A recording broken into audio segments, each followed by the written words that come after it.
జననీ జన్మభూమిశ్చ స్వర్గాదపి గరీయస్. ఇది శ్రీరామచంద్రుడు లంక మీద యుద్ధం చేసి రావణ సంహారం చేసి అయోధ్యకు తిరిగి రావాలి అనేటువంటి ఆలోచనలో ఉన్నప్పుడు రాముల వారి సోదరుడు లక్ష్మణ్ సహా ఆయన వెంట ఉన్న చాలా మంది పెద్దలు లంక చాలా సువర్ణమయంగా ఉంది, మనం ఇంకా అయోధ్యకు ఎందుకు ఇక్కడి నుంచే పరిపాలన చేద్దామని అంటారు. దానికి శ్రీరామచంద్రుల వారు ఒప్పుకోలేదు.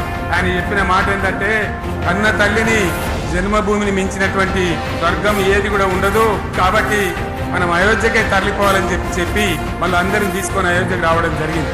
అదే స్ఫూర్తితోని చాలా గందరగోళ స్థితిలో ఉన్నటువంటి, దిక్కు తోతని స్థితిలో ఉన్నటువంటి, ఆత్మహత్యలకు ఆలవాలమైనటువంటి, వలసలకు నిలయమైనటువంటి ఒక ఘోరమైన ఆపదలో వలసవాదుల విషకౌగిలిలో చిక్కి నలిగిపోతున్న తెలంగాణ రాష్ట్రాన్ని ఎట్టి పరిస్థితుల్లో విముక్తి చేయాలని, స్వరాష్ట్రం సాధించాలని, జనని జన్మభూమిని మించిన వేరేది లేదని చెప్పి నేను ఒక్కడిగా బయలుదేరి ఆనాడు తెలంగాణ ఉద్యమానికి శ్రీకారం చుట్టడం జరిగింది.